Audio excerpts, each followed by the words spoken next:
একটা ছোট্ট গ্রামে রমেশ নামের এক যুবক থাকত। রমেশের পরিবার ছিল গরিব কিন্তু পরিশ্রমী। তার বাবা সর্বদা তাকে শেখাতেন, মন পরিষ্কার রাখো, সৎ পথে থেকো, তাহলে জীবনে শান্তি পাবে। কিন্তু রমেশ সেই উপদেশ খুব একটা মানত না। তার মনে সবসময় ঈর্ষা, নেতিবাচক চিন্তা ঘুরপাক খেত। যখনই সে গ্রামের অন্য ছেলেদের সফল হতে দেখত, তখন খুশি হওয়ার বদলে মনে হিংসা জন্মাতো। কারো নতুন জামা দেখলে ভাবত, আমার কেন নেই। কারো ব্যবসা ভালো চললে মনে করত, এরা নিশ্চয়ই প্রতারণা করে টাকা রোজগার করছে।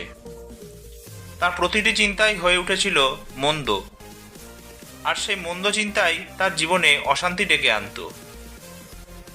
একদিন রমেশ সিদ্ধান্ত নিল যে গ্রামের হাটে সে কিছু বিক্রি করবে।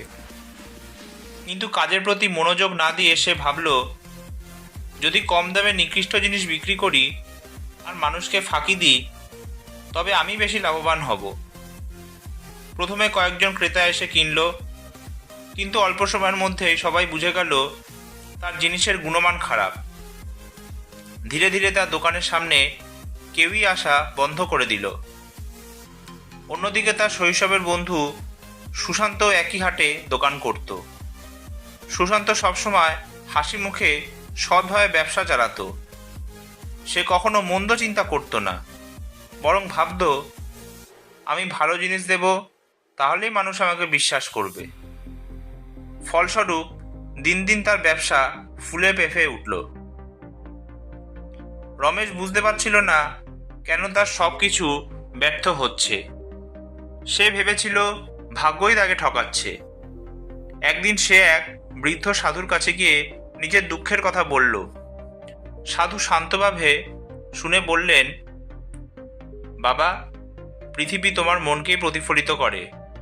তোমার মন যদি অন্ধকার হয়, তবে জীবনেও অন্ধকার নামবে। মন্দ চিন্তা কখনো ভালো ফল দেয় না। মন যেমন, জীবন তেমন। যদি পরিবর্তন চাই, তবে প্রথমে নিজের ভাবনাগুলোকে শুদ্ধ করো।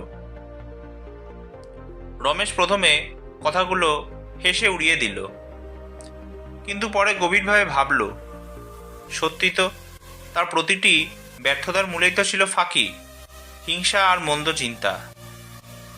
ধীরে ধীরে সে বদলাতে শুরু করলো। এখন সে প্রতিদিন সকালে ভালো চিন্তা করার অভ্যাস গড়ে তুলল।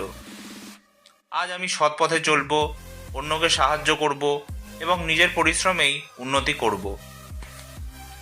অল্প দিনের মধ্যেই পরিবর্তন দেখা দিল। গ্রামের মানুষ তার আচরণে ভরসা রাখতে শুরু করলো। আবার সে হাটে দোকান খুলল, কিন্তু এবার ন্যায্য দামে ভালো জিনিস বিক্রি করলো।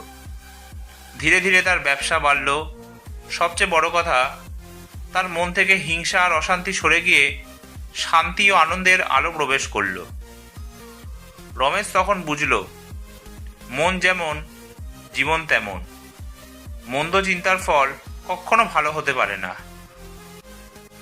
এই গল্প আমাদের এই শিক্ষা দেয়, আমাদের জীবন আমাদের চিন্তার প্রতিফলন।